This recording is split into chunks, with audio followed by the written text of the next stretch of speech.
I had just given birth not long ago when my mother suddenly called, "Mary, I'm having a heart attack, come save me quickly." Upon hearing this, my husband immediately grabbed his clothes and rushed out. I decisively stopped him and hung up the phone. "Don't go, we're not getting involved." My husband widened his eyes in astonishment. "Honey, are you crazy? That's your own mother. A heart attack can be fatal." I couldn't help but let out a cold laugh. In my previous life, after receiving my mother's call for help, my husband and I rushed over in a hurry, but I looked into his eyes and spoke word by word. "If you don't want your family to be ruined, don't go, Mom. I can't get away either. Jack has a fever, and my husband and I are taking care of him." Upon hearing this, my mother paused for a moment. "That's perfect, bring Jack along and come with me to the hospital." I still refused. "No, I really can't get away. Call second brother instead." Mom's breathing on the other end of the phone grew heavier, and she raised her voice, cursing me loudly. "Mary, you heartless thing, your own mother is having a heart attack, and you don't care." I chuckled softly and said quietly, "Mom, with that kind of energy, you don't seem like someone having a heart attack." She was probably so angry that she forgot to disguise herself. My husband also sensed something was off, but he still hesitated before speaking. "Honey, are we really not going?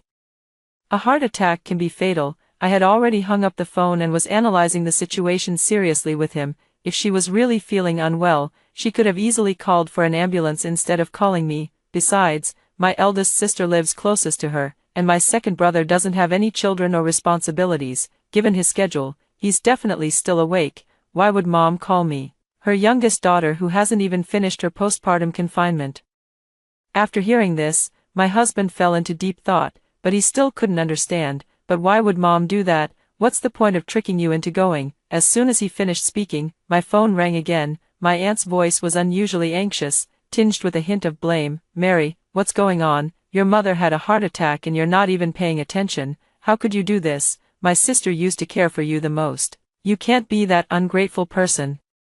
I smiled and explained to my aunt, "You've misunderstood. My mom isn't sick. She's just having a disagreement with me and deliberately causing trouble." My aunt hesitated before speaking. "Is that so? Really, Auntie, don't you remember? Before the new year, Mom insisted I buy her a gold bracelet. I bought it, but then she complained it wasn't heavy enough and pretended to be sick to make a scene. Besides, if she were really having an episode, she wouldn't have the energy to complain to you." I spoke slowly, but my aunt let out a long sigh and gave an awkward smile. "Mary, I shouldn't have said anything, but your mother is still an elder after all. If anything comes up, please be more understanding." At this point, my husband was completely dumbfounded. "What on earth does Mom mean? It almost seems like she's forcing you to go home." I sneered coldly, my voice thick with hatred. "Yes, she absolutely had to force me to go home.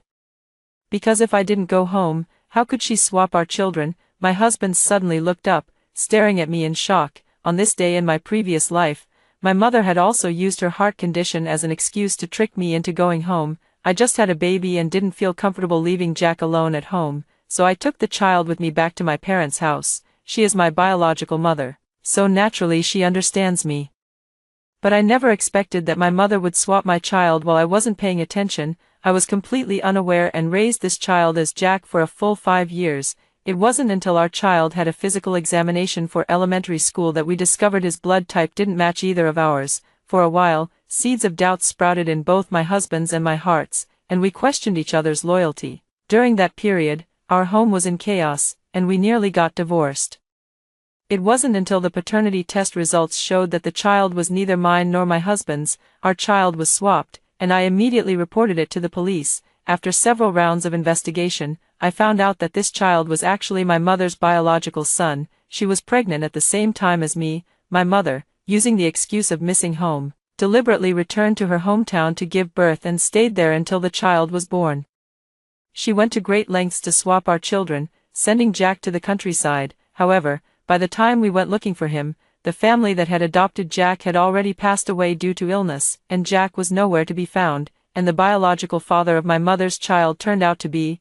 I took several deep breaths, tears streaming down uncontrollably. Our child vanished without a trace, and you turned gray overnight, to find our child.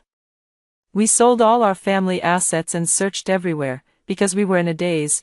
We were involved in a car accident and died on the spot. After death, my soul did not vanish. I watched as my mother hypocritically cried to the relatives, "I really didn't mean it. I never expected such serious consequences. I'm her biological mother. I just wanted her to help me raise the child. It's not like I wanted her life." Why did she have to go this far? However, none of the relatives agreed with her. Especially my eldest sister, who directly cut ties with my mother. Second brother felt guilty and developed severe depression. Back when the child swapping incident happened, Mom's initial idea was to have second brother adopt Jack. However, second brother was unaware of the hidden details and simply thought adopting a child of unknown origin was absurd, so he directly refused her. All the children distanced themselves from Mom, and she was unable to live independently. Mom registered an account and went online to vent her sorrows. "Family, I never thought that in my old age, my children would all abandon me. What should I do? Why are the 3 children I raised with such hardship treating me this way? I'm actually very easy to take care of. I can survive on just pickles and steamed buns every day, as long as they give me 500 yuan a month, but even that, they're unwilling to do for me." Netizens were all filled with righteous indignation. What a bunch of ungrateful wretches. People like them will get their retribution sooner or later. They'll be struck by lightning on a rainy day. Mom sobbed, speaking cautiously, "Don't say that, I don't blame them, and besides, my little daughter is already dead." Netizens clapped their hands in approval. "Serves her right. If she doesn't die, who should? She deserved it, exactly. Such an unfilial daughter is nothing but a scourge if she stays alive. Where is her younger daughter buried? I want to set off firecrackers to celebrate." I shed tears of blood in my hatred. When I opened my eyes again, I was back to today. My husband clutched his chest, gasping for breath. Although he hadn't been reborn, I knew that, as a father, he would surely believe what I said. Early the next morning, my mom started frantically calling me again. When I answered, her voice on the other end sounded flustered and angry. "Mary, where the hell have you been? Why aren't you answering your phone?" I glanced at my phone. It was only 6 in the morning. I impatiently pinched the space between my eyebrows. "What exactly do you want?" Mom snorted coldly, speaking with a righteous tone. "When I was sick, you didn't care whether I lived or died. Now that I'm being discharged, you should at least come pick me up, right?" She continued to chatter on. "I really don't know what's the point of raising children. When I was sick, no one cared about me. I had to go to the hospital in the middle of the night to get an injection by myself." I raised an eyebrow, smirking sarcastically. "What's the use of raising a child? Aren't you already busy with your own child early in the morning?" "Mary," Mom yelled on the other end of the phone, "listen to yourself. Is that even human language? Do you still want me to pick you up or not?"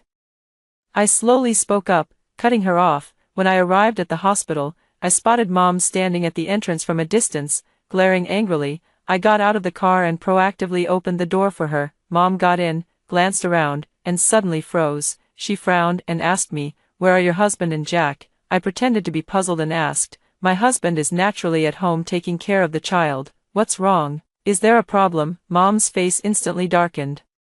"What do you think the problem is? What does Jim mean by this? He didn't even come along to pick up my mother from the hospital. Is he disrespecting me?" Jim is my husband's name, and he's usually very filial to my mother. He has never shirked anything my mother has asked him to do, so my mother deliberately asked me to pick her up, confident that Jim would come along too. In that case, my husband and I would definitely bring Jack along, after sending her home.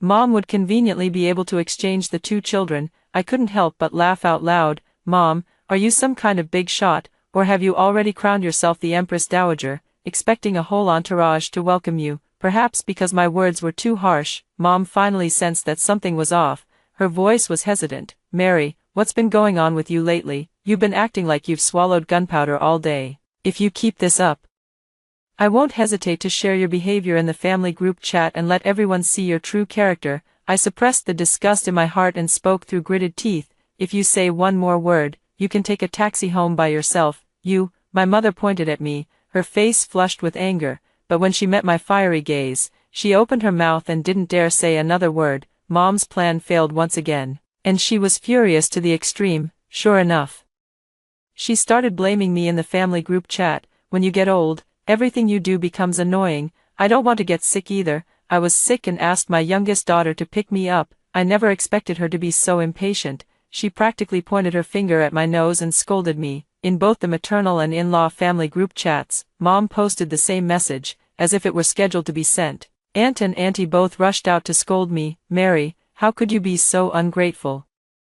They say a married daughter is like spilled water. I never thought you'd turn out to be such an ungrateful wretch. However, Auntie's reaction was completely different. It wasn't that the relatives from Grandma's side were bullying Mom, but without that layer of familial affection, after marrying into Grandma's family for over 30 years, her true nature had long been seen through. Aunt replied helplessly, "Whether you're really sick or just pretending, you know it yourself. It's not the first time you've done this. Kids these days are under a lot of pressure. If you're fine, don't make things difficult for them. Otherwise, when you really have something serious happen in the future, will they still have the patience to take care of you?" Mom didn't dare to confront my aunt directly, so she turned her anger on me. "Mary, you unfilial wretch, you'll come to a bad end sooner or later." I held my phone, reading this message, and couldn't help but find it laughable. Indeed, in my previous life, she had caused me such misery that even after death, I found no peace. Amidst my tangled thoughts, my second brother called me again. "Little sister, did you know, Mom just came to my house and insisted that I adopt a child. This child's origins are unclear. When I asked her whose child she is, she hesitated and couldn't give a clear answer. When I refused to agree, she actually flew into a rage out of humiliation and said my wife can't have children. She said we should adopt this child, otherwise I'd be left without an heir. Little sister, you have a good relationship with your sister-in-law. When you have time, give her a call to comfort her. She's been crying for a long time." After hanging up the phone, I let out a long sigh. I don't understand why my mom insists on causing trouble for us kids.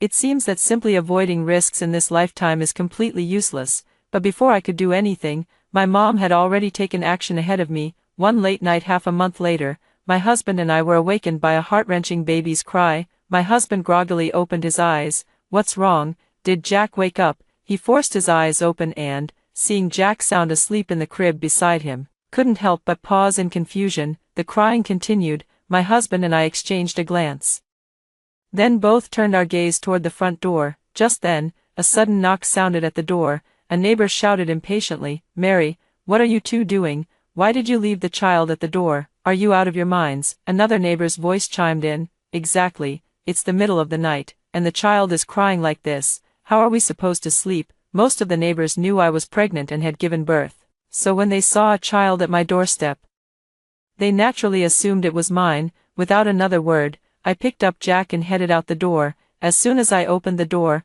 my neighbor, seeing the child in my arms, immediately lowered her voice. "Isn't this the child from the doorway yours? What's going on?" she asked, puzzled. Before shifting her gaze to my husband, she stammered, "Jim, this isn't your illegitimate child, is it? Has someone come looking for us?" Upon hearing this, my husband quickly waved his hands. "No, this isn't my child. How could I possibly cheat?" The neighbors frowned upon hearing this. "Then what should we do?" "It's not a solution to let the child keep crying." "Exactly, we can't just leave him outside all day.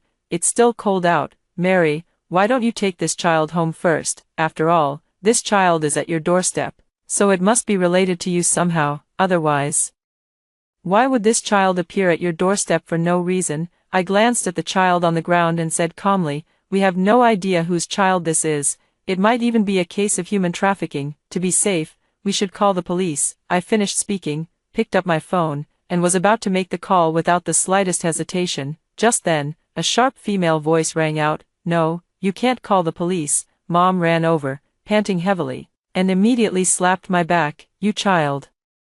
How can you have no sympathy at all? It's freezing cold, and there's a child at your doorstep. Shouldn't you bring the child inside first?" I looked at her with amusement and spoke mockingly, "Mom, it's the middle of the night. Why aren't you sleeping at home? What are you doing at my place?" Upon hearing this, my mother opened her mouth, stammering as she searched for an excuse. I just suddenly missed Jack and wanted to come see him." I didn't say anything, just continued to watch her with a slight smirk on my lips. My mother grew so anxious that sweat beaded on her forehead. "You silly girl, what are you still standing there for? Hurry up and take the child inside." "And then what?" I asked with a smile. "Even if I take the child home now, won't I still have to call the police tomorrow? What difference does it make whether it's sooner or later?" "Call the police for what?" Mom glared, her voice impatient. "What does it mean that this child appeared at your doorstep in the middle of the night? It means you have a connection with them. Since you've just had a child yourself, why not just adopt him? That way, Jack won't be lonely." As soon as she said this, the neighbors all looked at her with complicated expressions. Mom didn't notice at all and insisted on persuading me, "Heaven has a virtue of cherishing life. Can you bear to watch the child freeze to death?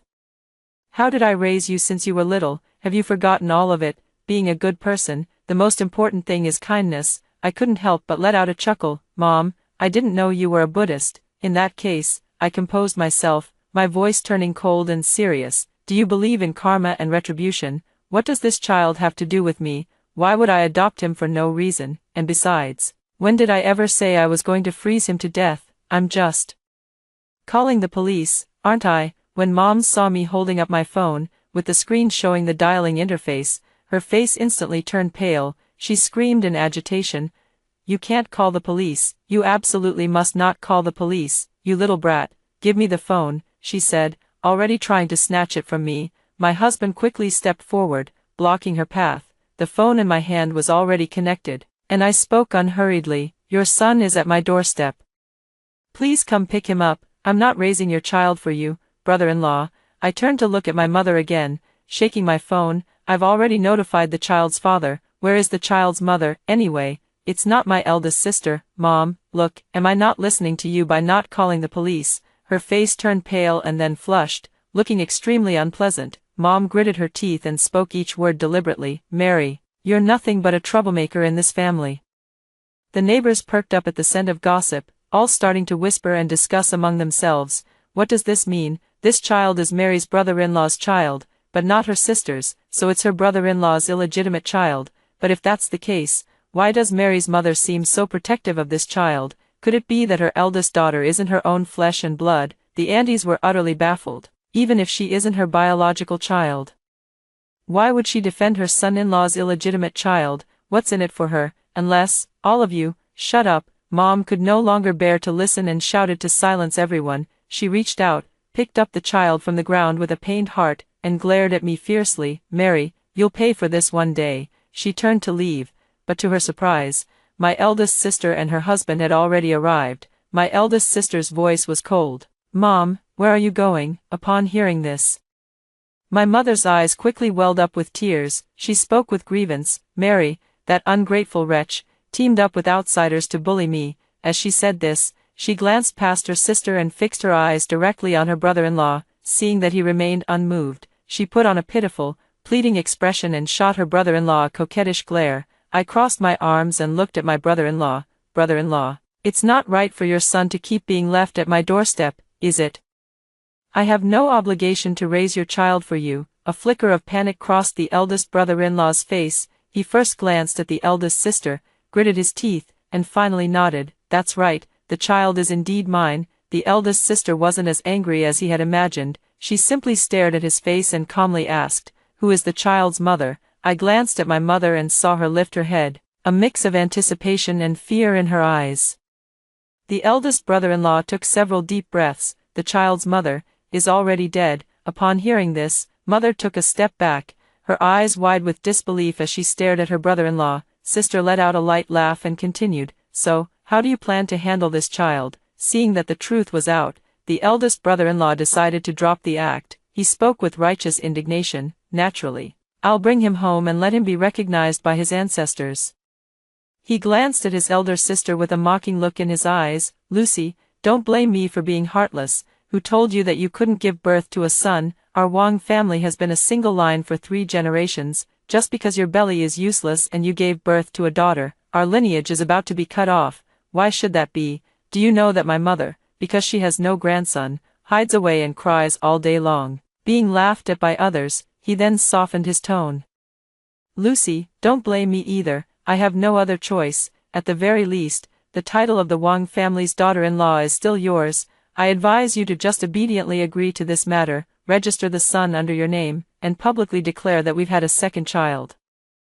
That way, both of us can save face. Otherwise, I'll divorce you, and you can take your daughter and get out of the Wang family." Brother-in-law Tom Wang raised his chin, looking as if he were bestowing a favor, as though he was certain that his wife would compromise. I looked at my elder sister and asked, "Is everything ready? Have all the things that need to be transferred been taken care of?" Upon hearing this, my elder sister smiled and nodded. Then she looked at Tom Wang and said calmly, Alright, we'll go handle the divorce procedures tomorrow. Hearing this, Tom Wong froze in place. In my previous life, because of my mother's actions, our family of 3 was killed. Without a doubt, we were the most tragic, and among them, the most innocent person is my sister. Her own mother gave birth to a child with her husband. After learning the truth, my sister was so devastated that she nearly took her own life.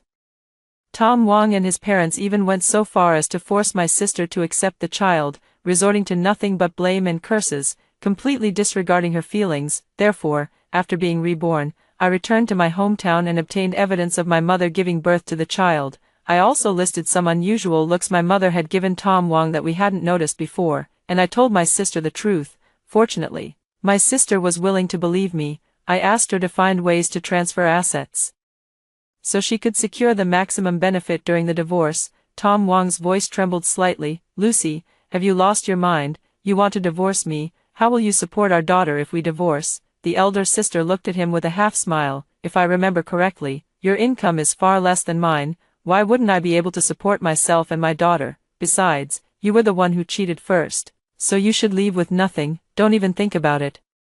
Tom Wong widened his eyes, furious. You say I cheated. Where's the evidence? The child's mother is already dead. How dare you accuse me of cheating? The elder sister's tone was sarcastic. Since the illegitimate child is right here, wouldn't a paternity test reveal everything? This child is the evidence of your affair. Upon hearing this, Tom Wong laughed arrogantly. Do you think you can just get a paternity test whenever you want? If I don't agree, what can you possibly do about it? Anyway, the child's mother is dead, so there's no one left to testify. Tom Wong spoke with great enthusiasm, completely unaware that his mother's face had turned ashen beside him, her mind clouded by love. She spoke without restraint. Tom Wong, what are you saying? I'm still alive and well. Are you deliberately cursing me to die over and over again? I feigned surprise and covered my mouth. Mom, what do you mean? Could you be the biological mother of this child? My mother pursed her lips, then spoke with a firm voice. Yes, I am the biological mother of this child. Shut up, you idiot. As soon as she finished speaking, Tom Wong shouted at her. Are you crazy? What are you causing trouble for here? Seeing him like this, tears welled up in Mom's eyes. Tom Wong, how could you yell at me? Have you forgotten how happy we were that night when we shared a spring breeze? Tom Wong was practically fuming with rage. His mother's words had essentially confirmed the evidence of his infidelity. He quickly spoke up to explain. Lucy, listen to me. I wasn't willing. I was forced. Your mother took a liking to me and had improper intentions, so, she drugged me. I had no idea she was pregnant. She's over 50. Who would have thought of that? Tom Wong was right about that. He was indeed forced by my mother, but no one would believe it. After all, my mother is already in her 50s. And in the eyes of ordinary people, it must be a man with ill intentions deliberately seducing her. Although I know the truth, given how Tom Wong's family tormented my eldest sister in our previous life and his behavior today, why should I clear his name? Upon hearing this, my mother glanced shyly at Tom Wong. I never expected to get pregnant either, but it's all because you're so capable. The neighbors all wore expressions of disgust, as if they had swallowed a fly, and instinctively turned their heads away. Seeing that he couldn't rely on his mother, Tom Wong was completely panicked, no longer displaying the arrogant demeanor he had shown just moments before. Lucy, I was wrong. Please believe me. I absolutely didn't mean to do it. You must not divorce me. Our daughter needs a complete family. Tom Wong never really intended to divorce his wife. She had the ability to earn money and was also highly skilled at managing the household. Without her, the future of Tom Wong's family was predictable. His wife glanced at him and calmly uttered a sentence. Tom Wong, do you think I don't have other evidence in my hands? The person you cheated with isn't just my biological mother. Tom Wong was taken aback for a moment, then his face instantly turned deathly pale. My sister asked me to help investigate, so I sent her all the evidence of Tom Wong's infidelity with other women directly to her phone. My sister looked at all this and remained silent for a long time before finally speaking. I never expected Tom Wong, who always seemed like such a good man, was just putting on an act. Having lived a second life, I naturally knew many things I hadn't been aware of before. I told my sister that although it was a bit cruel, it was better than being kept in the dark all along. He never gave up on having a son, but the women he cheated with weren't foolish. They knew he had little to offer, so they simply weren't willing to bear his child. There were some who were willing, but they just couldn't get pregnant. It has to be said, Tom Wong and our mom really are a match made in fate. The eldest sister smiled and slowly spoke, then I must do my best to bring them together. The eldest sister's eyes were filled with disdain. Tom Wong, being unreasonable won't work on me. Either you come with me tomorrow to handle the divorce properly, or you can just wait for the court summons. The eldest sister nodded at me and my husband, then turned and walked away. Tom Wong hurriedly chased after her, with his mother holding the child close behind. Tom Wong, where are you going? Are you leaving me behind? Don't worry, after Lucy divorces you, I'll marry you. I really like you, my feelings for you are genuine. The neighbors were at a loss for words, and everyone looked at me with sympathy. Someone couldn't hold back and finally spoke up. Mary, is your mother out of her mind? This is just too outrageous. If your eldest sister takes in this child, what would the relationship be between this child and your eldest sister's daughter, siblings or aunt and nephew? Not only that, but the old lady's initial plan was to have her youngest daughter adopt her own child. I didn't say a word. Just gently closed the door. A month later, my eldest sister smoothly obtained her divorce certificate with Tom Wong, instantly taking away most of the Wong family's assets. My mother had been scheming all along to marry Tom Wong, but he only acknowledged the child and completely ignored her. With no other choice, she directly carried the child to their doorstep, and as soon as she entered, she shouted at Tom Wong's parents, "Father-in-law, mother-in-law, I've brought your eldest grandson.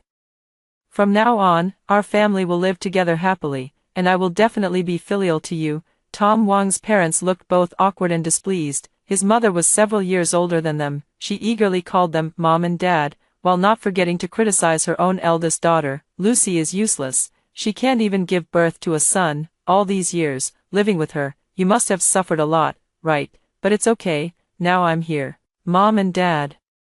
When do you think it would be convenient for Tom Wong and me to go get our marriage certificate? Both he and I are getting remarried, so we won't hold a wedding, but as for the bride price, don't you think you should at least give a little? Tom Wong's parents stared at her in shock, then turned and grabbed their son. "Tao, I think we should forget about having this child, right? This woman is just too abnormal. If we acknowledge this child, there will be endless trouble in the future."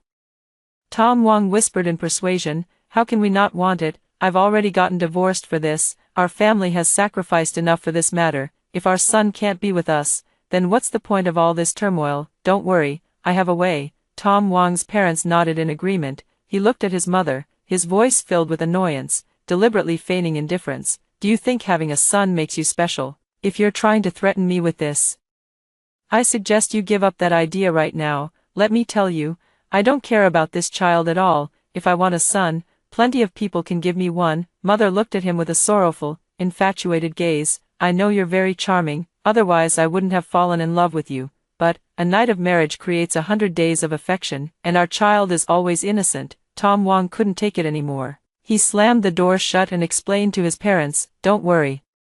She'll give in sooner or later. Her actions have completely offended her children, and they won't care about her anymore. This woman is lazy and can't manage on her own. Once she's suffered enough, we can just give her a little money, and she'll definitely agree to hand the child over to us." Tom Wong was right. Mom had never worked a day in her life and had no pension. Dad died early, so it had always been my older sister and I who sent her money every month to cover her basic needs. My second brother and his wife were struggling themselves, barely able to make ends meet, and had no extra energy to look after her. The desperate mother, just as in her previous life, started a live stream. She put on a set of dull, gray clothes and even deliberately added patches. Instead of denouncing Tom Wong's heartlessness and lack of loyalty, she directed her anger toward us sisters. "My two daughters are both ungrateful. The eldest daughter, unhappy in her own marriage, takes all her anger out on me. My youngest daughter is even worse. When I had a sudden heart attack, she couldn't even be bothered to come see me. I really don't know what to do now. I have no income, no pension, I can't even afford to eat anymore. But isn't it because of them that I have no income? When they were young, I gave up my job to take care of them, and it ruined my health. When they grew up, I thought I could finally enjoy the fruits of my labor. But I never expected that they would both abandon me." Mom was crying her heart out in front of the screen, and viewers in the live stream expressed their sympathy. Some condemned me and my older sister, while others began sending her gifts. As the popularity grew and the gifts kept pouring in, she became more and more enthusiastic, starting to fabricate rumors about me and my older sister. These two sisters have been restless since childhood, born troublemakers. The younger one follows the older one's lead, both fond of seducing men, only to discard them once they've succeeded. In the past, my mother, bored all day long, loved watching short videos the most. She knew exactly what kind of topics could attract attention. She also knew which rumors could inflict the greatest harm on women, and when such rumors come from the mouth of one's own biological mother, how many people can truly distinguish right from wrong? I sneered in front of the screen.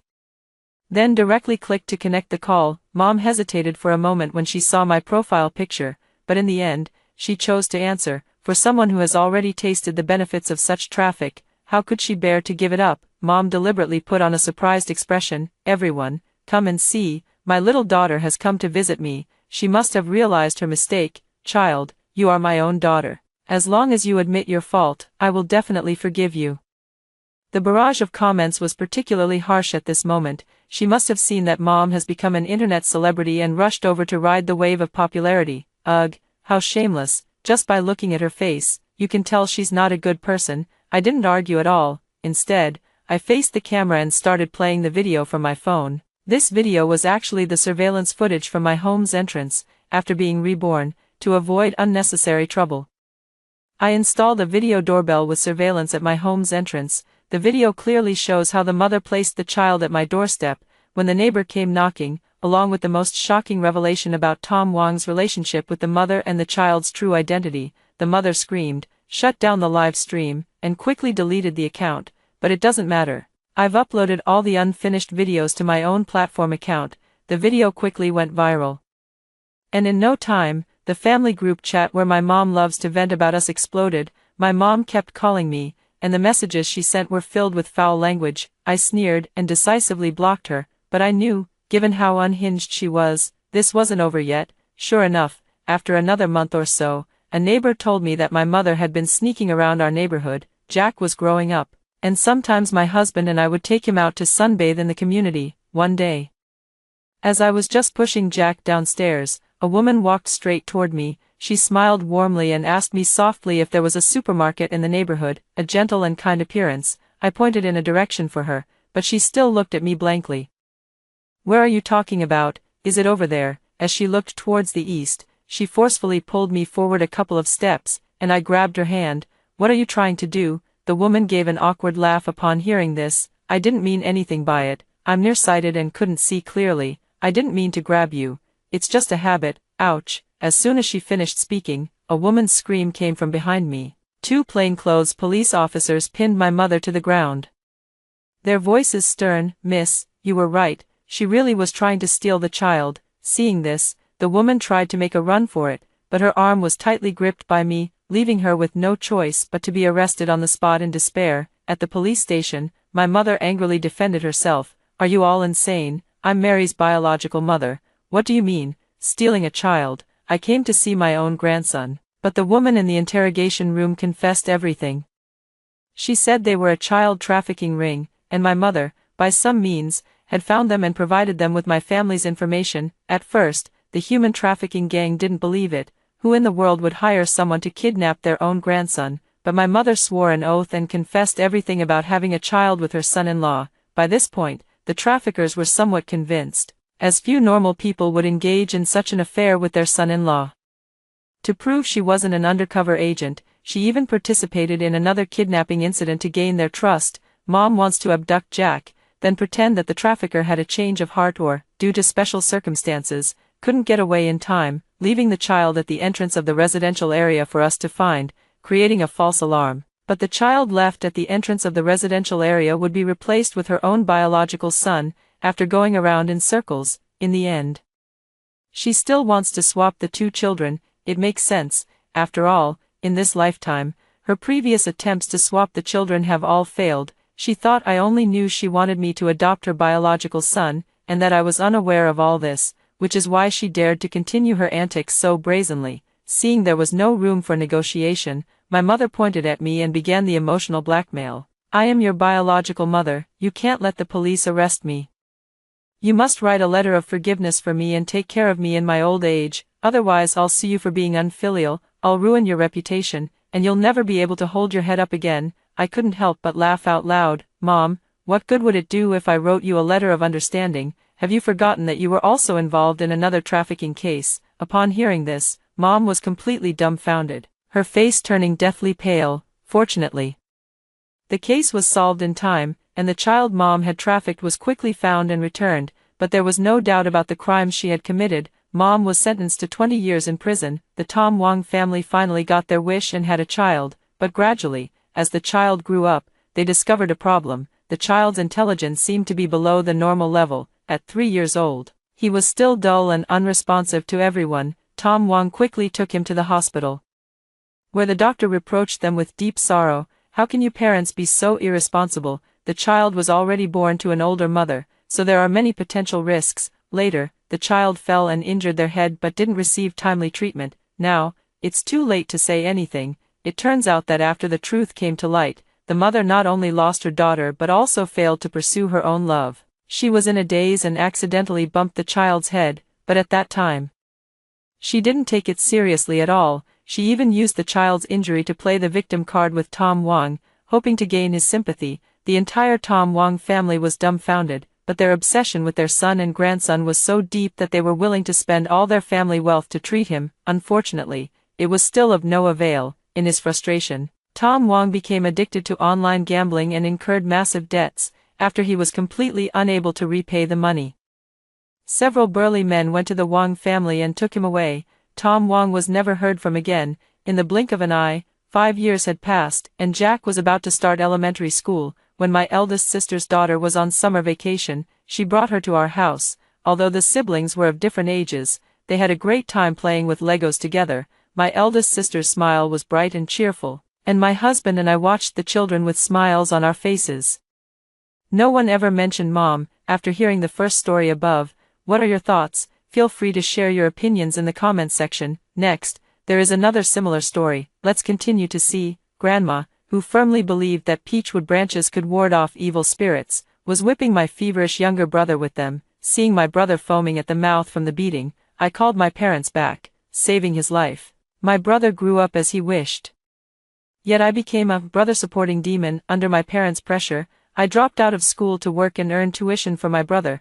When I finally found true love, my parents drove him away with a sky-high bride price of $5 million. Later, when my brother got married and had children, I became the free nanny for his family at the age of 35. My parents and brother always said that if I helped him now, he would definitely repay me in the future.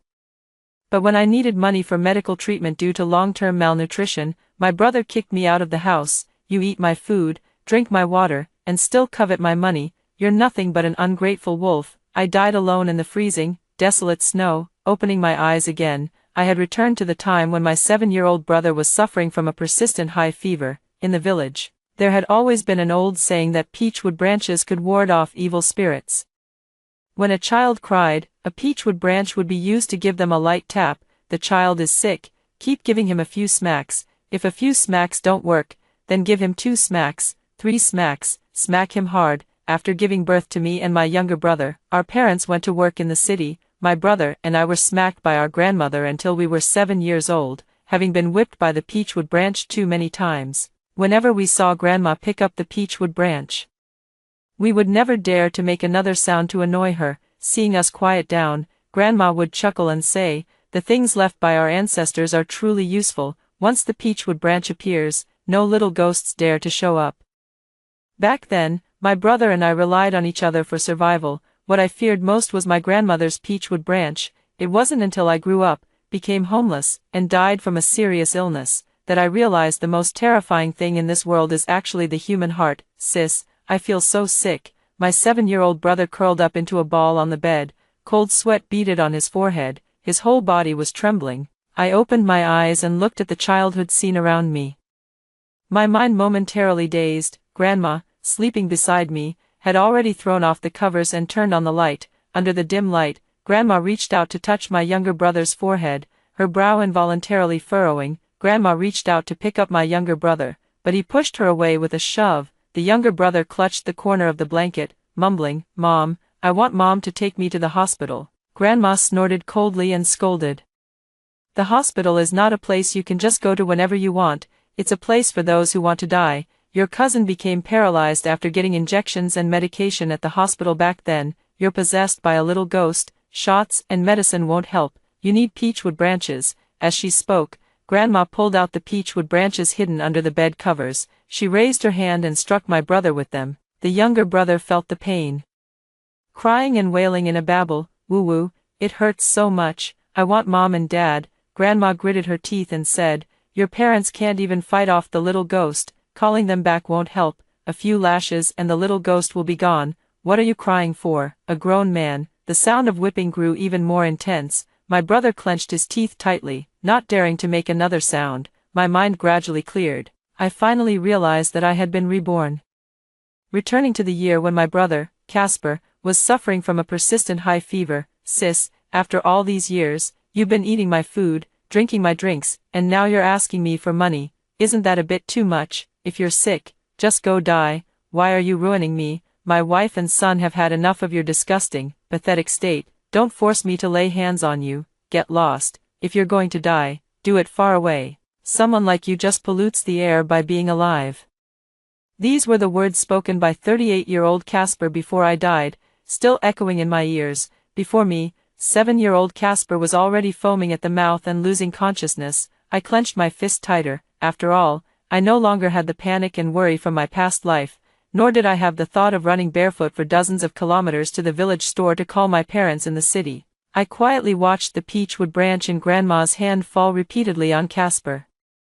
I silently listened to the crisp sound of the peachwood branch making contact with skin and flesh. Several moths flew into the room, amidst the music woven by the rattan whip, dancing joyfully on the lampshade. The wind outside seemed to hear the commotion, tugging at the peach tree by the door and swaying it gracefully, creating quite a lively scene. Grandma whipped Casper 100 times. The whipping left his clothes soaked through with blood, beating him until he lay motionless. Beating him until he was on the brink of death. Grandma gasped for breath, wiped Casper's forehead, and said with delight, "The fever's gone. I always said that beating the little ghost can only be done with peachwood branches. Medicine and injections are useless." She was too tired to keep drawing and couldn't be bothered to change Casper's clothes, so she simply lay down and fell asleep. She muttered as she drifted off, "The clothes are stained with the blood of a child and sprinkled with peachwood shavings. When the little ghosts see these things, they won't dare come near my precious grandson again." With that, I finished. Soon, the sound of Grandma's snoring filled the room. I looked up and glanced over. Only the nearly purple lips of Casper were visible, along with a chest that showed not the slightest rise and fall, when Casper's body was almost completely cold. A neighbor who had come to borrow a hoe noticed something was wrong. The neighbor told Grandma that Casper needed to go to the hospital. Grandma quickly waved her hand and said it wasn't necessary. She also said that Casper was just tired from last night, and with a little more rest, he would be full of energy again in no time. Seeing that he couldn't get through to Grandma, the neighbor immediately called Mom and Dad in the city. When Mom came home and saw Casper's miserable state, she nearly cried herself into a faint. It was the father who kept a shred of rationality and took his son to the hospital. After a round of treatment, Casper did not die, but he contracted polio, legs disabled, brain atrophied. These will accompany Casper for life. When Mom and Dad brought Casper back, the two of them looked as if they had been dragged out of water, with not a glimmer of light left in their eyes. When Grandma heard the hospital's diagnosis, she simply refused to believe it.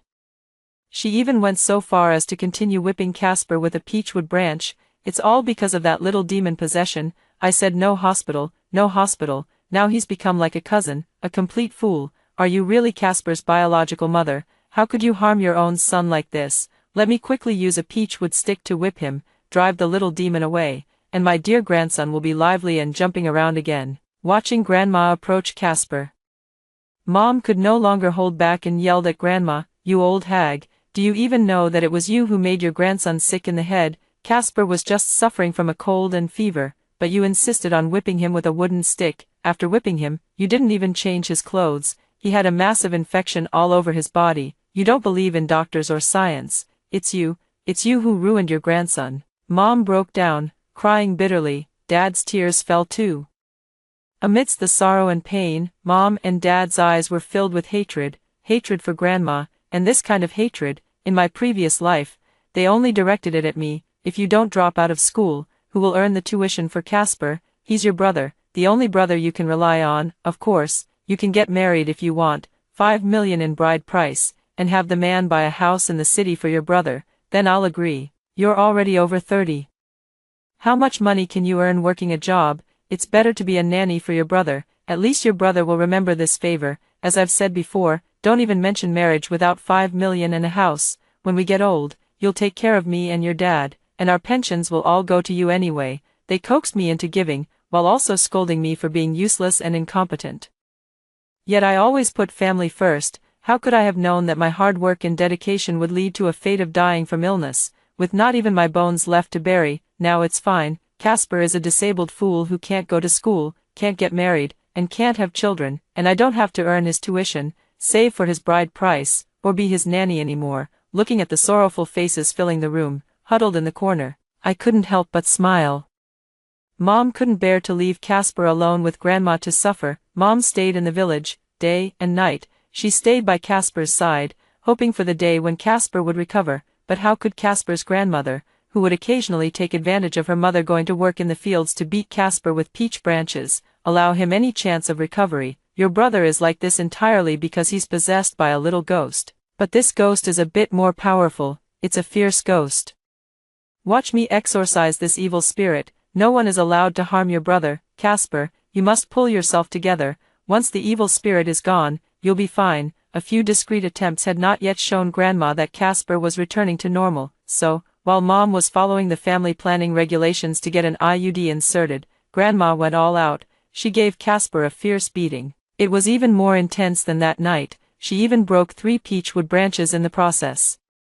I crouched in the corner without saying a word, watching little Casper wailing in pain. The small child had not a single patch of unbruised skin left on his body. This time, it was again the neighbor who heard the commotion and hurried to the health center to call my mother back, saving Casper from being beaten to death by his grandmother. When the mother returned and saw her precious son suffering such hardship, she didn't even have the strength to cry and collapsed directly onto the ground. The mother asked a neighbor to call the father back. The father immediately carried Casper to the hospital without stopping. The grandmother was still trying to stop the father, muttering, "We can't go to the hospital. We absolutely cannot go to the hospital. If we go to the hospital, my precious grandson will truly be finished. My precious grandson, if you can make it through this night, you'll be better right away."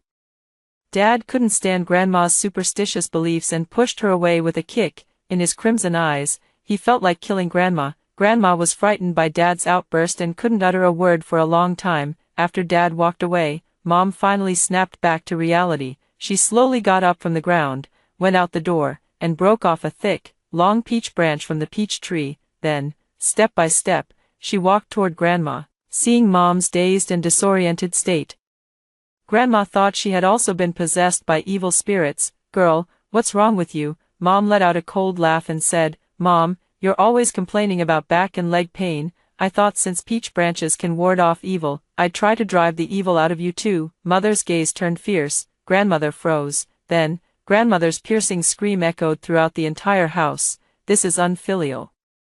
Only when the elder strikes the younger with this peachwood branch can evil be driven away. Crazy, crazy, my daughter-in-law has gone mad. Stop hitting, stop it, you're going to kill someone." I was squatting in the dirt in front of the door, playing with mud. Passers-by, hearing the shouts from the house, couldn't help but stop and take a look. Then a wave of discussion ensued. Feudal superstitions are killing people. Who in their right mind would whip their own grandson like that? Old Miss is going to be utterly despised by her son and daughter-in-law. The old lady's days are going to be tough from now on. Mom is a real pro at working in the fields. She's strong and in the prime of her life. This time, she struck so hard that she left Grandma partially paralyzed. When Dad found out that his own mother had been struck down by his wife, he was so furious that he slapped Mom across the face. That slap was delivered with all the strength she could muster. It sent her mother crashing to the ground with a heavy thud. It was because of that fall that her mother, who had just had an IUD inserted, began bleeding on the spot. Casper had not yet been discharged from the hospital. Grandma was admitted to the hospital. A large sum of expenses for Grandma's treatment has yet to be settled. On my mother's side, she was informed by the gynecologist that the intrauterine device had failed to embed properly. Even if it were removed, she would never be able to conceive again in the future. Overnight, my father's temples turned gray, as if he had aged 10 years. I brought the fried rice with eggs I had made to my father and said, "Dad, don't be sad. I will study hard, get into university, and repay you." Dad finally couldn't hold back his tears. He hugged me and cried bitterly, "Sweetie, from now on, our family can only rely on you. You have to make us proud. Strive to stand out from the crowd, actually. Dad didn't need to say that. I had already been telling myself the same thing over and over in my heart. In this lifetime, I will never be anyone's stepping stone. I will never give anyone the chance to humiliate me. The villagers say Casper is pitiful, paralyzed and mentally impaired at such a young age. The villagers also said Grandma was pitiful, to suffer such hardship at her age. The villagers said even more that Mother was pitiful, stuck at home with 2 invalids, she couldn't go anywhere. Of course, in the eyes of the villagers, the most pitiful one was still me. My mother, watching the demented Casper, cried all day long and frequently argued with my grandmother, who could no longer speak. My father's salary alone was barely enough to cover the medical expenses for my grandmother and younger brother, so, while taking care of my grandmother and brother, my mother also had to do some manual work to make ends meet. Almost all the household chores fell on my shoulders. Yet I was only 9 years old. Every day, I got up at 5 to gather pigweed. By 6 o'clock, the pigs in the pen were fed, and breakfast for Grandma, my younger brother, and Mom was on the table. Only after finishing breakfast and cleaning up could I go to school. During the lunch break, I sprinted all the way home from the village primary school to make lunch. After finishing and cleaning up lunch, I went back to school for the afternoon classes. After school in the afternoon, I had to sprint all the way home again to make dinner. After finishing and cleaning up dinner, I would wash up my grandmother, then my younger brother, and occasionally had to clean the pigsty and chicken coop. My busy figure, as seen by the villagers, was nothing more than pitiful, but I never felt pitiful, because I had been doing all these things before. In fact, in the past, I even had to carry Casper on my back while gathering pig feed, washing clothes, and cooking, endure Grandma's unreasonable blame and insults, accept parents' absolute favoritism towards younger brother. Comparing the past with the present, now, in control of this chicken coop, I can occasionally hide a few eggs for myself to eat. My life is clearly getting better and better. What does the suffering of my family have to do with me? That year, I graduated from elementary school. My mother had finally worn away the last bit of maternal love she had for Casper. I had no desire at all to stay in the village, taking care of my grandmother and Casper, both of whom were bedridden, so, my mother asked my father to let me drop out of school so she could go out to work and earn money. My father understood all too well my mother's unwillingness. But he was even more worried that leaving 2 bedridden people in the care of a child in their early teens would invite gossip from the villagers, so, he tried his best to comfort his mother and urged her to continue enduring. He consoled his mother, assuring her that I would surely have a promising future and be able to repay my parents. You can't have any more children now, so our family can only rely on Ivy. Although she's a girl, she is our own flesh and blood. Which is still better than picking one up from outside. The teacher also came to the house specifically to say that Ivy has a talent for studying and can get into a good school in the future. It's just 10 years, so bear with it. Even if we take a step back, letting Ivy study more will make it easier for her to find a good person to marry and get a bride price in the future. Me, standing outside the door listening to my parents argue, also pushed the door open and entered at that moment.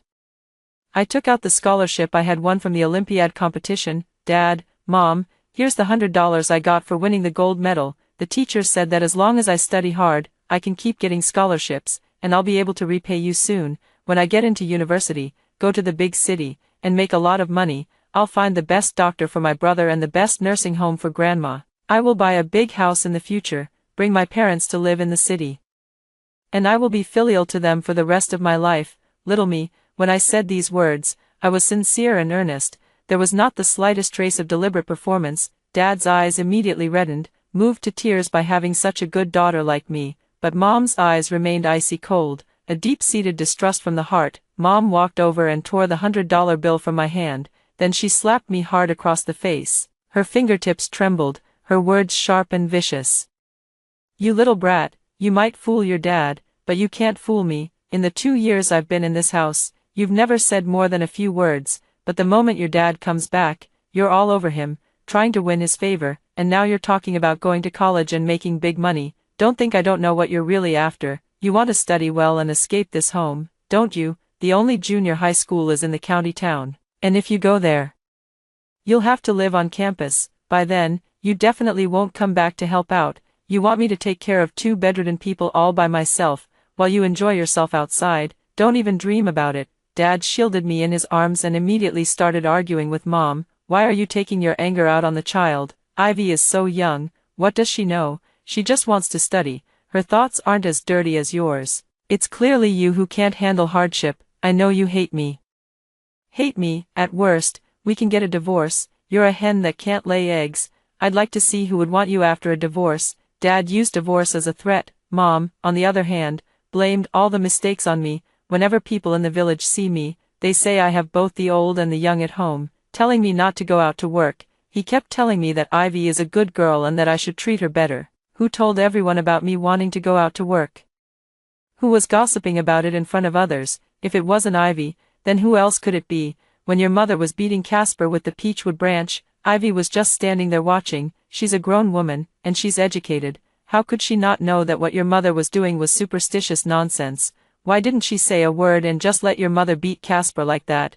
I think she did it on purpose, deliberately playing the victim in front of the villagers. Deliberately letting your mother beat Casper half to death, Mom said, reaching out to pull me. Dad pushed the poor and innocent me out the door. The door was tightly locked, yet the sound of my parents arguing was clearly audible even through it. Mom hurled insults at me. Dad stood up for me. Outside the door, Casper huddled in the small cart, looking dazed and vacant. Grandma sat in the recliner, her mouth twisted and eyes askew. To outsiders, this family probably seemed like a complete mess. But in my eyes, this family was exactly as it should be. Mom was right. I deliberately kept silent, watching Grandma beat Casper. I would occasionally tell the villagers that Mom didn't want me and my brother, putting public pressure on my parents. I even specifically told the teacher that I might not be able to continue my studies, asking the teacher to help bring Dad back. All of this was meticulously planned by me, just to escape from this home. Let Mom serve Casper and Grandma for the rest of her life. Let Mom become a slave to this family, so that Mom could never turn her life around in this lifetime. I got my wish and went to middle school. On the day I left home, Mom was gnashing her teeth in frustration because she couldn't leave my brother and grandmother behind. Meanwhile, I was still painting a rosy picture for Dad, repeatedly promising that I would study hard and repay my parents. Mom seized the opportunity and made a decision with Dad. I'll endure for another half a year. If Ivy doesn't perform well in her studies during this time, she'll drop out immediately to take care of her brother and grandmother, and I'll go out to work instead. Otherwise, if her grades are too poor, it would just be a waste for us to keep supporting her. Dad listened, then turned his gaze toward me. I immediately said, "Don't worry, Mom and Dad, I will study hard and never let you down." Dad was very satisfied with my response. Before leaving, he slipped 200 yuan into my pocket. He specifically told me not to tell Mom. First semester of 7th grade, I occasionally report to my parents about my situation at school. I also say some nice things to make my parents happy. I give back to them, word for word, the same words they used to coax me into supporting my brother. "Mom, you've worked so hard taking care of my younger brother and grandma. When I'm able to, I'll definitely hire a nanny for you." In the county town, every household has a car. In the future, I want to buy a car for Dad too, so he can come back from out of town anytime. I heard that Beijing has the best hospitals. I'll work hard to get into a school in Beijing and take my younger brother there with me. Sweet words are spoken to make people happy. Dad always chuckled whenever he heard me say those things. Mom didn't show as much joy as Dad did. But after hearing such words repeatedly, she couldn't help but start to believe them, and her attitude toward me noticeably softened, even to the point that I even started receiving a monthly allowance of 200 yuan from Dad. With Mom's approval, with just these $200, I could buy school supplies, study materials, meals, and bedding. I could take good care of myself and devote myself wholeheartedly to my studies. At the end of the first semester of 7th grade, I lived up to my own expectations and achieved the top ranking in the entire school. Thus, my academic journey became increasingly smooth, and my mother, nurtured by my honeypot and suppressed by my father's relentless pressure, gradually accepted her fate. The high school entrance exam, I was admitted to the city's top accelerated class. Meanwhile, many girls in the village who had just graduated from junior high either went out to work or were already engaged and preparing for marriage. Our family also had matchmakers coming to introduce suitors. Mother was cautious and discussed with father about arranging a marriage for me first. I admit that Ivy is good at studying, and if she continues like this, she will definitely get into a good university in the future. But after all, she's a girl. What if she grows wings and doesn't care about us? Girls aren't as reliable as sons. I want to tie a rope to Ivy so that no matter how high she flies in the future, the rope will at least be in our hands. Doesn't the village chief have a one-eyed son? The matchmaker came by and said the village chief's son has taken a liking to Ivy. Since Ivy is still young, they can get engaged first. It's not too late to get married after Ivy finishes school. Once they're married, Ivy will always be by our side, won't she? The village chief said that as long as they get engaged, he'll send over 200,000 yuan as a betrothal gift. Then we can do a little renovation on the house and buy you a car. It'll be more convenient to take Casper to the city for medical treatment in the future. What do you think? Mom's words swayed Dad's heart. Then, Mom had Dad come over to persuade me to agree to this marriage proposal. However, before my father could even begin to persuade me, I took out an Apple iPhone and gave it to him. My father was startled. Although he had never used an Apple phone before, he had heard of it and seen it. "Where did you get this thing?" "A classmate gave it to me," I blurted out without thinking. Dad's eyes widened. "What classmate? Why would they give you an Apple phone? This phone must cost thousands of yuan," I said calmly. "Really, does it cost a few thousand?" I didn't know. Today, I went to report to the top class at City No. 1 high school, and a male classmate asked for my phone number, saying it would be good to keep in touch. I told him I don't have a phone, let alone a number. So he gave me his own phone. However, he took out the SIM card and said I'd have to get my own. I don't want to spend money on that, so I'll give this phone to you. Dad, your phone is quite old, and now you can keep in touch with Mom more often. Dad was stunned, momentarily unsure what to ask. I continued, boys these days are really annoying. Instead of focusing on their studies, they think about all sorts of unnecessary things. Even in middle school, boys were always handing me love letters. Now in high school, there are still such classmates. I heard this boy's father is the mayor, and his mother works in the education department or something. Seems like a high-ranking official. He probably won't have to worry about his future, but I just want to focus on studying. Dad swallowed hard. In the end, he didn't open his mouth to persuade me to get engaged to the village chief's one-eyed son. He turned and went into the house, relaying everything I had just said to my mother. "We can't lose the big for the small. Our Ivy can marry the mayor's son. How could a village chief's son, and a one-eyed one at that, be worthy of our Ivy? I'm telling you, this is our one chance to soar. Don't interfere anymore. No matter what you say, I will never agree to let Ivy go to the village chief's house. I want to become in-laws with the mayor." That's just how simple-minded Dad is, just that naive. He doesn't even consider what his own daughter looks like. Nor does he think about the situation in his own family. All my thoughts are focused on studying every day, leaving me no time to dress up or socialize. Who would be so thoughtless as to come confess their feelings to me? That iPhone is just a second-hand one I bought with the money I've been scraping together over the past 3 years. It was to avoid today's calamity. Look, as long as the promise is grand enough, Mom and Dad won't be tempted by immediate gains. Thinking back to my past life, when my parents demanded a 5 million yuan bride price from my boyfriend to stop me from marrying far away, why didn't I consider my own circumstances? What fool would spend 5 million to marry a penniless, familyless, brother supporter? Yet I foolishly believed the brainwashing from my parents and brother. "Sweetie, the 5 million is for your own good. You're so beautiful and capable. Any amount of bride price is justified. If that man truly cared about you, he would find a way to earn those 5 million. Think about it. You spend your whole life bearing children and slaving away for others. How could that not be worth 5 million? Looking back now at what my parents said, it's just so laughable, just as funny as it is now. After the college entrance exam, I checked my scores, then I resolutely set off on the road to Beijing. In August, I successfully received my admission letter. In September, I enrolled in school using the money I earned from working during the summer vacation. I told my parents that they no longer needed to send me money from now on, as I could work part-time to support my studies, and they could rest assured, waiting for me to repay them after I graduate and start working. They accepted all of this with a clear conscience, not at all worried about whether I was eating well or drinking well outside, or whether I was adjusting to the days of moving from the south to the north. As for me, I finally closed my own ledger. The ledger recorded every penny I had spent that belonged to my parents before I turned 18. In my early childhood, I ate 3 steamed buns and 3 sweet potatoes every day. During my middle and high school years, my monthly living allowance was 200 yuan.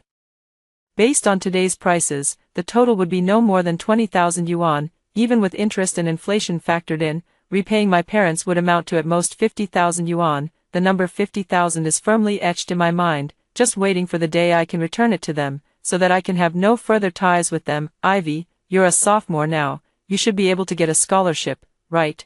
I heard from your aunt that the scholarships at good schools are quite substantial.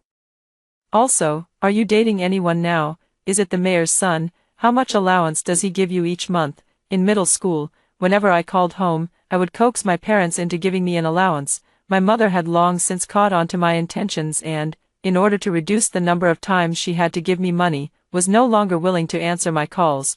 There's no need to mention high school. Getting my living expenses was extremely difficult. Now I'm in college.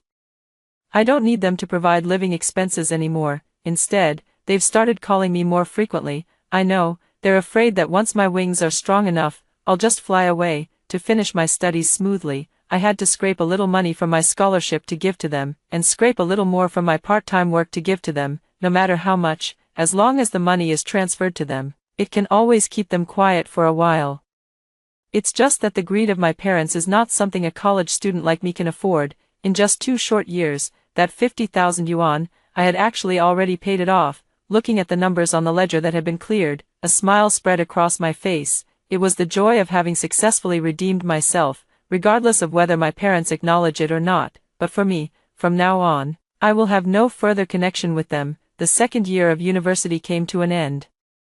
I joined the Strengthening the Military program. After going through multiple rounds of selection, I successfully enlisted as a conscripted female soldier, the only eligible female student in the entire university. In the new recruit training camp, we couldn't contact the outside world, and the outside world couldn't contact us either. Occasionally, we had a day off.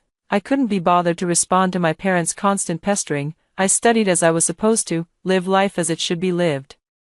While my fellow recruits were complaining about the intense physical training, I was the only one smiling every day. My roommates said I was a natural optimist, but they didn't know, life in the military camp was simply the most comfortable and warmest place I have ever experienced in my life. I didn't have to worry anxiously about my parents not allowing me to go to school. I also didn't have to fret about what to do after finishing one meal and facing the next. I no longer had to bear the psychological pressure of owing my parents money. There's food to eat every day here, with 3 dishes and a soup for every meal. This is a closed management system, so no one can come in and cause trouble for me. I just focus on eating well, drinking well, sleeping well, and exercising well. Everyone I face here eats the same food and sleeps in the same beds. There's no gender discrimination, and no distinctions of high or low status. Here, everyone is equal. I felt an unprecedented level of respect. During that period of my studies, I did not want to endure the pitying gazes from my classmates and teachers. I wait until the cafeteria is empty every day to scavenge for a bite to eat. I don't want to be mocked by classmates for staining myself with bright red during my period either. I always carefully wrap layers of cotton cloth to use as sanitary pads. But the more I try to hide it, the more I expose myself in front of classmates and teachers. There are always latecomers to meals who see me eating leftovers in the corner of the cafeteria. There are always observant classmates who notice the awkward layers in my pants. Coupled with my gloomy personality, always shrouded in melancholy, I rarely socialize with classmates. In class, I always existed as an outsider, subjected to silent bullying, treated with cold indifference. It was a common occurrence for me, even during those 2 years in university.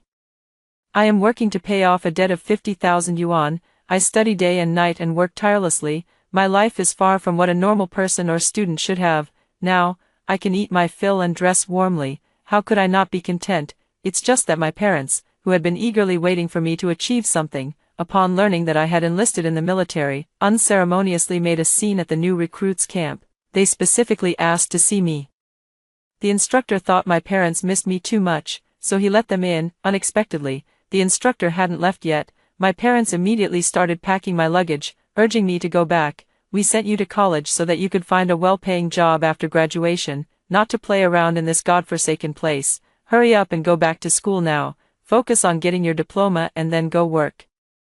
You said you'd give all the money you earned to us, to treat your brother's illness and send your grandmother to a nursing home. Hurry up, go, go, go. We absolutely will not agree to you joining the military, but things have already come to this point. How could I possibly leave just because they say they don't agree? Joining the military is no child's play. Upon hearing the parents' words, the instructor immediately furrowed his brow. At first, The instructor patiently explained to the parents the saying, "One person joins the military, the whole family is honored." Later, the instructor could no longer tolerate the ignorant parents' unreasonable pestering and declared, "If you let Ivy leave, fine, but he will be treated as a deserter. From now on, Ivy will be placed on a serious dishonesty list. Let's see which organization or company would dare to hire him." The parents felt the instructor was threatening them.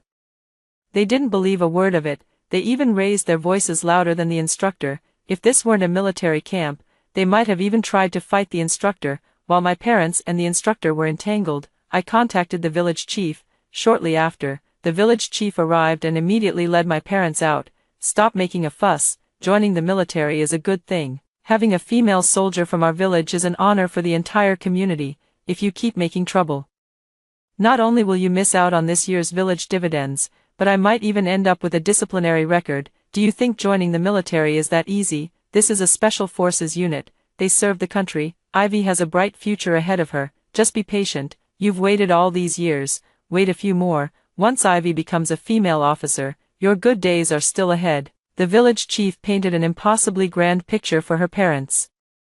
Bigger than any pie I've ever drawn before. Only then did my parents hold back, but when they left, they still took the few $100s in allowances I had saved up over the past few months, and they instructed me, "You don't need to spend money in the army anyway. From now on, send all your money home. If you don't, I'll come and get it from you myself." I replied that I understood. In the end, I had no good expression to face them, because the training in the new recruit camp was about to end.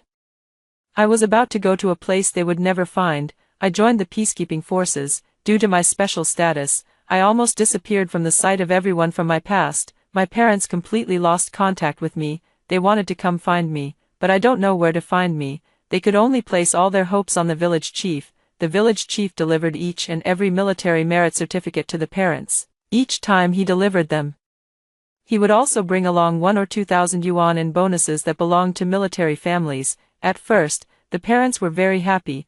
They felt I was finally starting to give back to the family, but as time went on, my clever mother immediately realized what was going on. Ivy clearly chose to join the military just to avoid us. If she hadn't enlisted, she would at least be a corporate executive by now. And a corporate executive's annual income would easily be in the hundreds of thousands. Now, every few days, someone sends banners, certificates, and good news to our home, and then what? The bonus is just 1 or 2,000 yuan. What can 1 or 2,000 yuan even do? Dad also came to his senses, finally realizing that I had completely escaped their control. So what if it's discovered? My identity is special. I am a protected subject of the state. I have no household registration, no name. There's only a code name on the roster of heroes, 35 years old. Because I was injured during a peacekeeping mission, I chose to leave the military and take the path of self-employment. When I left the military, I retrieved all my personal belongings, an ID card, a ledger. When the division commander gave me the military merit medal, he said to me, "All these years, you've never gone home. Now that you're being discharged, it's time to go back and see your family, isn't it? Go home." Such a strange word, but the division commander is right.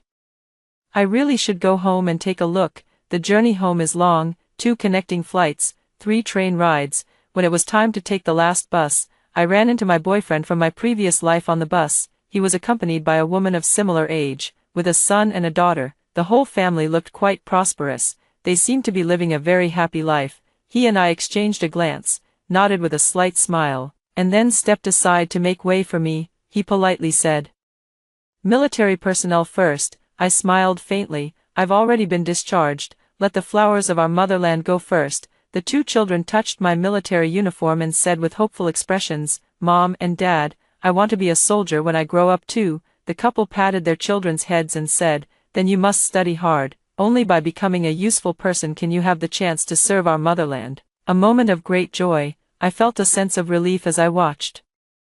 The bus arrived at the station. The 2 children gave me a portrait in military uniform. I took the portrait and stored it in my suitcase. Step by step, I walked toward the village. Because of my military uniform, I attracted quite a bit of attention. People turned their heads to look at me, yet they couldn't recognize who I was, until I met the elderly village chief who had already retired. He shouted at me, "Ivy, is that you? Ivy, you've finally returned. Where have you been all these years?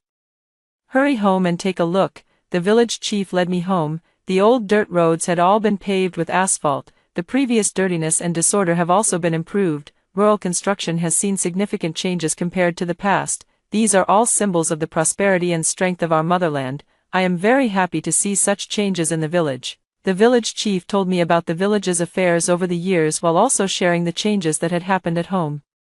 My parents spent their days wallowing in self-pity. They knew I earned a decent salary, and it gnawed at them so much that they tried several times to take me to court, but because of my special status, the court simply wouldn't accept the case. They were both angry and anxious, yet there was nothing they could do. They spent the whole day pestering the village chief. The village chief also grew fed up and simply decided to step down from his position. The new village chief, upon taking office, made it his first priority to deal with my parents, reporting their disrespect toward the military and the village leadership, thus stripping them of all their honors. They even posted their portraits on the village committee's bulletin board, subjecting them to severe criticism and correction. My parents dared not cause any more trouble. They could only bury their heads in their own work, and it was at this time that my grandmother passed away. My biased grandmother never believed that the peachwood branches were ineffective. As soon as she felt a little better from taking medicine, she went to break the peachwood branches in front of the door and beat Casper half to death. When my mother came back from work and saw that my grandmother, who was already partially paralyzed, was still causing trouble, she angrily snatched the peachwood branches and directly beat my grandmother to death. It was also because my grandmother died. Mom was burdened with a life debt and sent to prison, where she remained for 20 years. As for my dad, after handling Grandma's funeral arrangements, he burned the peachwood tree in front of the door. After that, because Casper needed care, he could no longer go out to work. Just 1 year into taking care of Casper, my dad couldn't stand living a life surrounded by a paralyzed person and a fool. My dad wants to divorce my mom and find someone new, but with the house empty and a paralyzed son. Even the 50-year-old woman in the village who's been married 4 times wouldn't want him, so my dad could only wait for my mom to come back. That day, for some reason, my dad took Casper on a boat to go fishing in the river. Casper wanted to play in the water, so my father gave him a push, causing Casper to fall into the water. Casper couldn't swim, so he pulled my father down with him. The two of them thrashed and struggled in the water. In the end, they both drowned. The body was washed away by the water. No one knows where it drifted to. 20 years passed. When my mother heard about this after being released from prison, she fainted from crying on the spot. The villagers comforted my mother, saying, "Even though your family is gone, at least Ivy is promising. Once Ivy finishes his military service and returns, you'll still have good days ahead." And so, my mother waited. She waited at home. She waited at the village entrance. Every day, I gaze at my banners and awards, muttering to myself, my daughter surely won't abandon me. Once she returns, everything will get better. My best days are still ahead. Yes, she is a military dependent. She has always been the one being taken care of, but this care is only based on an average standard. She doesn't have to work and can have enough to eat and wear. She doesn't need to pay for medical insurance. The hospital will cover all her medical expenses. If she were content, her life could be very comfortable, but she is not content. She wanted a little car, dreamed of a big villa, and longed to live a life of luxury in the city, a life above others. I stood at the doorstep of my home. My mother sat at the door, her eyes vacant as she stared at me. After a long while, she tentatively asked, "Ivy. You are Ivy, aren't you?" I nodded. I didn't call out that word, Mom, yet, with tears in her eyes, she hugged me tightly. "You've come back, to repay your mother, right? I'm going to have a good life now, right?" I nodded. She cried tears of joy. The moment her tears fell, she collapsed to the ground, sent to the hospital. The doctor said it was due to excessive emotional fluctuations, leading to a sudden acute cerebral hemorrhage. We also need to prepare for my mother's funeral arrangements. In her final month, my mother could no longer eat anything or go anywhere. Confined to her hospital bed, I stayed by her side day and night.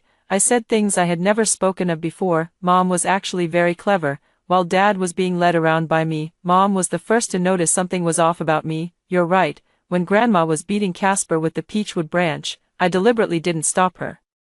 I even told Grandma that the wood chips from the branch were more effective at warding off evil, so she shouldn't smooth out the rough edges, ensuring that Casper's flesh would be filled with peachwood splinters." Later, when Mom couldn't take it anymore and wanted to leave the village, asking me to take care of my brother and Grandma, I was the one who told the villagers that you had abandoned us and were going out to find another man. It was also me who asked the teacher to bring Dad back on purpose, so he could persuade you to let me go to school. At least that way, the villagers wouldn't gossip. Dad is the type who cares more about his pride than his wife's suffering, and when the village chief's one-eyed son wanted to marry me, I deliberately made Dad think I was being pursued by the mayor's son. It's also your fault for being greedy and actually believing it.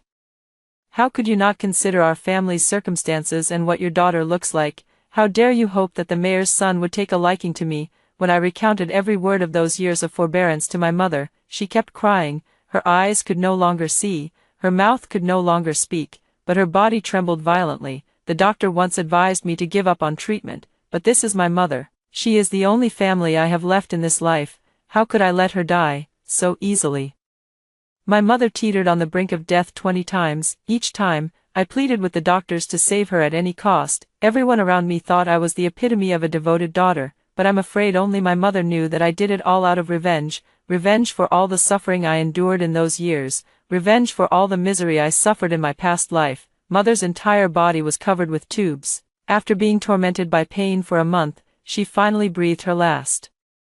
I buried her deep underground, planting peachwood all around her grave. Grandma always said peachwood wards off evil spirits. It can suppress little ghosts. I wonder if the peachwood tree Grandma spoke of can suppress my mother's soul. After all, I don't want someone like that to have another chance to be a mother in their next life. After hearing the 2 stories above, what are your thoughts? Feel free to share your opinions in the comments section. Looking forward to hearing from you.